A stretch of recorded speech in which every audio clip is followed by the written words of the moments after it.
اللہ رب العزت نے انسان کا ذکر کیا، انسان کا ذکر کیا، اور قرآن مجید میں سورۃ الانسان میں کیا فرمایا؟ اعوذ باللہ من الشیطان الرجیم، هل اتى على الانسان حين من الدهر لم يكن شيئا مذکورا۔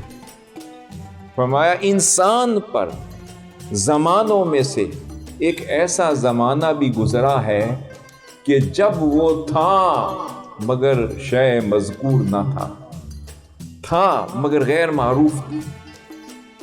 یہ کس زمانے کی بات ہو رہی ہے؟ جب وہ عالم ارواح میں رہتا تھا۔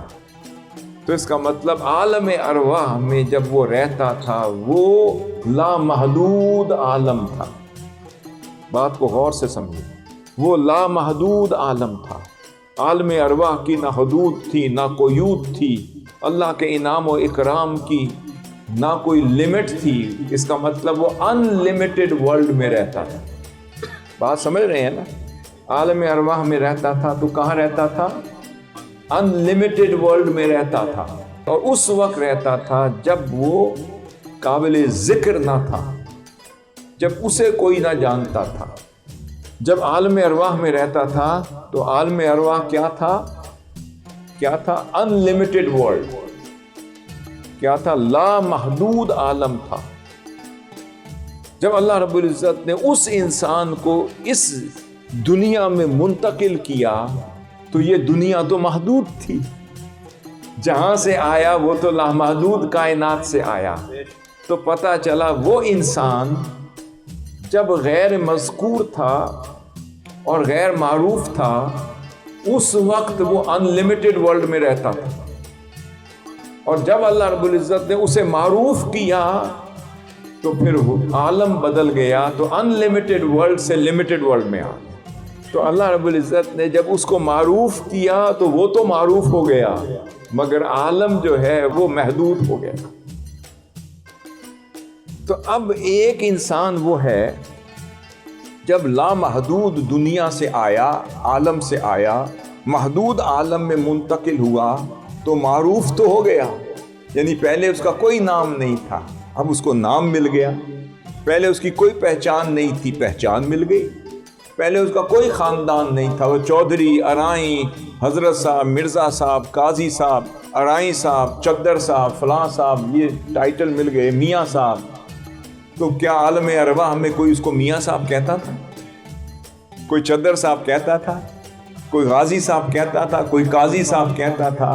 کوئی سیٹھ صاحب کہتا تھا؟ کوئی چودھری صاحب کہتا تھا؟ بتائیں عالم ارواح میں اس ناموں سے یاد کیا جاتا تھا؟ نہیں، کیونکہ جب وہ غیر معروف تھا تو اللہ رب العزت نے اس کے ٹائٹل نہیں دیے تھے اس کو۔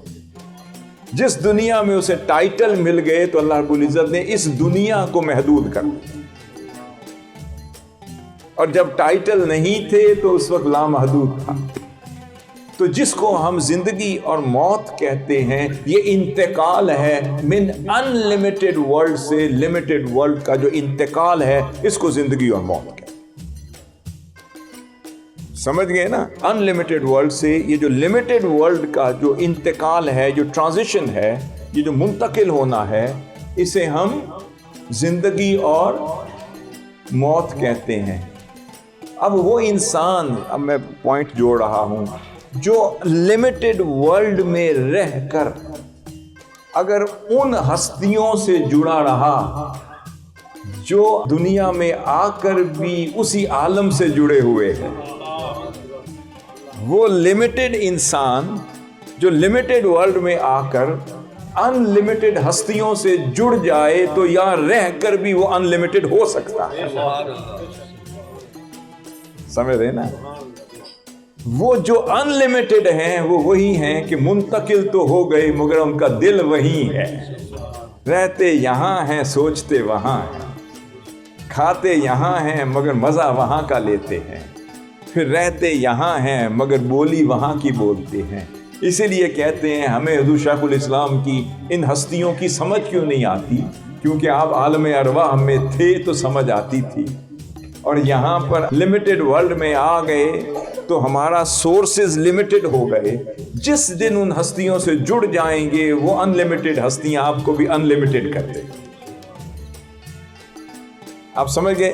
اب یہاں پر اللہ رب العزت نے فرمایا یہ جو ان لمیٹڈ ہستیاں ہیں یہ وہ ہیں کہ یہ یہاں رہ کر بھی اپنا کنیکشن اللہ کی بارگاہ میں رکھتے ہیں، رہتے یہاں ہیں مگر بات عالم ارواح کی کرتے ہیں، رہتے یہاں ہیں مگر بات عالم بالا کی کرتے ہیں، رہتے یہاں ہیں مگر سوچ جنتی ہے، رہتے یہاں ہیں مگر دل جو ہے وہ ملکوتی ہے، رہتے یہاں ہیں مگر دل جو ہے وہ جبروت میں رہتا ہے، رہتے یہاں ہیں مگر دل آج بھی عالم ارواح سے جڑا ہوا ہے۔